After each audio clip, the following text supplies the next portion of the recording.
Number 23 শেষ করলাম আমরা। এখন নাম্বার 24 করব অফ BC4 BC3 নাম্বার 24 এর কোশ্চেনটা একটু দেখো তোমরা।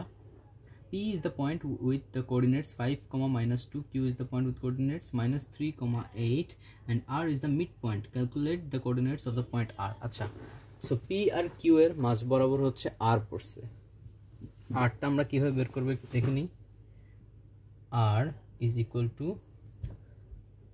x1 minus x2 কে আমরা 2 দিয়ে ডিভাইড করব, y1 minus y2 কে আমরা 2 দিয়ে ডিভাইড করব। এটা আমাদের R। মিড পয়েন্ট বলতে মাঝ বরাবর মানে হাফ। পি কিউ লাইনের হাফওয়েতে আমরা আর খুঁজে পাবো। সো পি কিউ এর মাঝে যেই লাইনটা আছে সেই লাইনটা অবশ্যই পি কোঅর্ডিনেট আর কিউ কোঅর্ডিনেট মার্ক করার পর একটা স্ট্রেট লাইন করে আমরা দুইটা পয়েন্ট জয়েন করে দিছি। ওই দুইটা পয়েন্টের মাঝ বরাবর যেহেতু পড়ছে কোঅর্ডিনেটস আমাদের আর, ওদের কোঅর্ডিনেটসগুলো আমরা মাইনাস করে হাফ করব, প্লাস মাইনাস করে হাফ করব। এটা হচ্ছে একটা থিওরি, একটা formula, theory based formula. x1 minus x2। এখন x1 তোমরা কোন কোঅর্ডিনেটটাকে ধরবা সেটা আপ টু ইউ। সেটা পি কোঅর্ডিনেটের এক্স কোঅর্ডিনেটও x1 হইতে পারে, বা কিউ কোঅর্ডিনেটের এক্স কোঅর্ডিনেটও x1 হইতে পারে। Does not matter. আইদার সাইডের এক্স কোঅর্ডিনেট আর ওয়াই কোঅর্ডিনেটকে আমরা মাইনাস করে প্লাস মাইনাস করে 2 দিয়ে ডিভাইড করবো, যেহেতু মিড পয়েন্ট। এটা করলে আমাদের আর এর ইয়ে চলে আসবে। সো পি ছিল কি 5, -2। যদি আমি ধরি এটা হচ্ছে 5, x1 হচ্ছে 5 আর y1 হচ্ছে -2, তাহলে আমার ধরতে হবে কি এখানে -3 যেটা ছিল সেটা হয়ে যাবে +3, এভাবে প্লাস মাইনাস মাইনাস প্লাস হয়ে যাবে x2 এটা। আর ওইটার y কোঅর্ডিনেটটা হচ্ছে y2 তে বসবে 8। সো এটা আসে কি প্লাস প্লাস হয়ে গেলে +3 হয়ে যাবে। 8/2 হচ্ছে 4,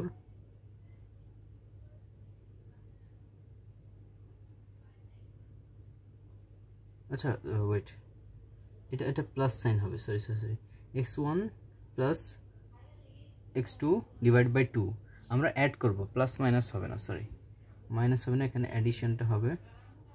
সরি। সো যখন 5 থেকে 3 মাইনাস হবে তখন থাকবে 2 ডিভাইড বাই 2 হয়ে যাবে 1, মানে এই কোঅর্ডিনেটটা 1 আসবে। আর 8 থেকে -2 করলে থাকে 6 ডিভাইড বাই 2 হচ্ছে 3, আর এটা আসবে। সরি আমার স্লাইটলি ভুল ছিল, মাইনাস দিয়ে দিছি পাশের জায়গায়। x1 plus x2 divide by 2 কেন হাফ করছি আমরা, বিকজ মিড পয়েন্ট বলে দিছে। আর y1 প্লাস হচ্ছে y2 ডিভাইড বাই 2, এটা হাফ পয়েন্ট, তাই আমরা 2 দিয়ে ডিভাইড করছি। আমরা চাইলে -3 কে আগে রাখতে পারতাম, আর -3 কে x1 রাখতে পারতাম, আর 5 কে x2 তে রাখতে পারতাম, কোনো প্রবলেম নেই, ঘুরে ফিরে কোঅর্ডিনেট সেম আসবে।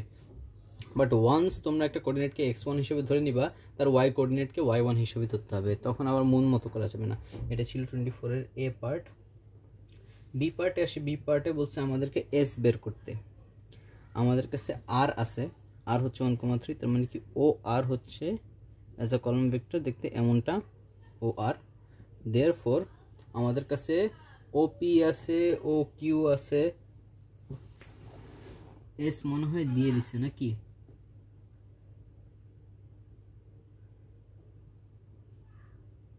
পি আছে, কিউ আছে, mid point of P Q, আর হচ্ছে mid point of P Q R. আচ্ছা, S is the point such S that R S, এই যে বলে দিছে যে S is a point such S that R S হচ্ছে 20 -16, 20 উপরে -16 নিচে, তো এস বের করো। তো আর এস এর সাথে কি করবো আমরা, O S plus R S is equal to O R, না তাহলে O S is equal to O R minus R S. O S subject হয়ে গেল, ও আর কি ছিল 1,3 মাইনাস আর এস কি, আর এস কি বলে দিছে 20 -16। সো এটা হবে 19 আর এটা প্লাস প্লাস মাইনাস মাইনাসে প্লাস হয়ে যাবে আর এটা হবে 19 নাকি ওয়েট আ সেকেন্ড আচ্ছা আচ্ছা আচ্ছা আচ্ছা আচ্ছা আচ্ছা আচ্ছা এখানে একটু ভুল করে ফেলছি আমি ইকুয়েশনটা লিখতে ভুল করে ফেলছি ও এস প্লাস আর এস তো হবে না এস তো শেষ হয়েছে এস দিয়ে, এটা কি এস দিয়ে শুরু হয়েছে? মোটেই না। ও আর প্লাস আর এস এইটা হচ্ছে সিকোয়েন্সটা মেনটেন করে। তাহলে ও এস হচ্ছে ও আর আর আর এস এর addition, not subtraction. So addition যখন করতে যাব তখন এটা হয়ে যাবে 21 আর প্লাস 3 মাইনাস 16 হচ্ছে মাইনাস 13 আসবে। এইটা হচ্ছে আমাদের অ্যান্সার ও এস এর। সো এস হবে 21, -13, এটা হচ্ছে S. So this was BC3 number 24.